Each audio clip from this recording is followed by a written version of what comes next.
जय गुरुदेव, धन गुरुदेव। आज बात हम कर रहे हैं एकता, संगठन। और जैसे ही आप बात पूछा कि हम कैसे संगठित रहें, तो सबसे पहले मैं अपने गुरुदेव जी का वाणी आपको सुनाता हूँ।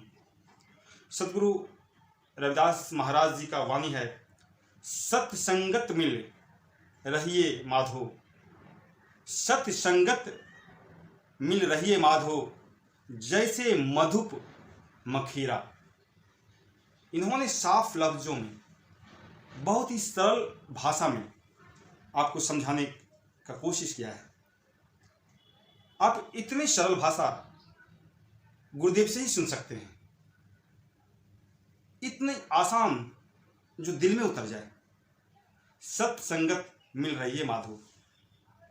अगर आप अच्छे लोगों की संगति करते हैं, आप अच्छे लोगों को चुनते हैं, सत्य की मार्ग पे चलने की कोशिश करते हैं, अच्छाई को चुनते हैं और उस प्रभाव में आप रहना चाहते हैं, तो हर पल आपका जीवन का बेहतर होगा, मजबूती के साथ होगा। एक ऐसा संगठन बनेगा, एक ऐसा आभा जो आपके जीवन के चारों तरफ आपको घेर के रखेगा, आपको सुरक्षित रखेगा। आपका एक बाल बाका कोई नहीं कर पाएगा। इसलिए इन्होंने उदाहरण दिया है, सत्य संगत मिल रही है माधो, जैसे मधुप मखीरा। जैसे मधुमक्खियां अपने छत्तों में एकत्रित रहती है, संगठित होकर रहती है। एक पेड़ है बहुत ही ऊंचा, उसके किसी एक डाली पे मधुमक्खियों का बड़ा सा छत्ता है। आप देख के भयभीत हो जाते हैं कि अगर हम जरा सा भी छेड़ दिए तो फिर वो हमको छोड़ेगा नहीं। क्यों? क्योंकि आपको उसके डंक का प्रहार पता है, उसके हर चोट का आभास पहले मिलता है। और मधुमक्खियां जिस प्रकार से संगठित होकर एक ही छत्ता में रहती है, दिन भर अपना काम करती है, परागन को लाती है, रस बनाती है, मधु बनाती है, फिर आराम से एक साथ मिलजुल के रहती है। हमारे गुरुदेव भी उसी प्रकार से आपको कहते हैं कि आप जहां भी रहें, जैसे भी रहें, जिस भी कार्य में आप काम करें, लेकिन एक साथ रहें, उस मधुमक्खी की तरह कि आपको छेड़ने के पहले 100 बार सोचे कि अगर हम इसके लोगों को, इनको अगर मैं छेड़ूंगा तो ये छोड़ेगा नहीं।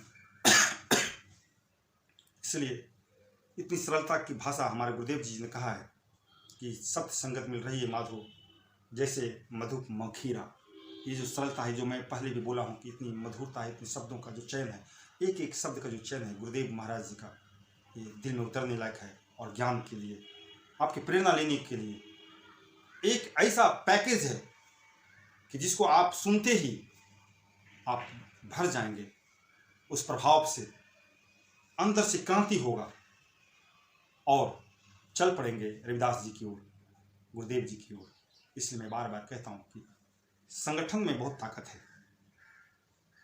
चाहे वो आपका संगठन हो, पारिवारिक संगठन हो, सामाजिक संगठन हो, देश के लिए संगठन हो, जीवन जीने के लिए संगठन हो, अलग अलग क्षेत्रों का संगठन हो, हर संगठन में बहुत ताकत है।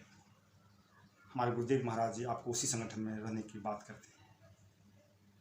आइए हम सब लोग मिलकर पुनः अपने गुरुदेव को नमन करते हुए इस संदेश को लोगों तक पहुंचाएं, जन जन तक पहुंचाएं कि हमारे गुरुदेव महाराज जी की वाणी आप समझो, अनुपालन करो, संगठित होकर समाज का, देश का निर्माण करो और आनंद से जीवन को जियो, खुशी से जीवन को जियो। बेगमपुरा राज्य बसाएंगे, जो एक लक्ष्य, जो एक सोच गुरुदेव महाराज जी का था, जगत गुरु का था, उस सोच को हम लोग मिल के पूरा करें और अपने जीवन को एक पल, हर एक पल को आनंद से भर दें। तो सचमुच में हमारा जीवन धन्य हो जाएगा। और यही हमारे गुरुदेव महाराज जी चाहते हैं। जय गुरुदेव, धन्य गुरुदेव।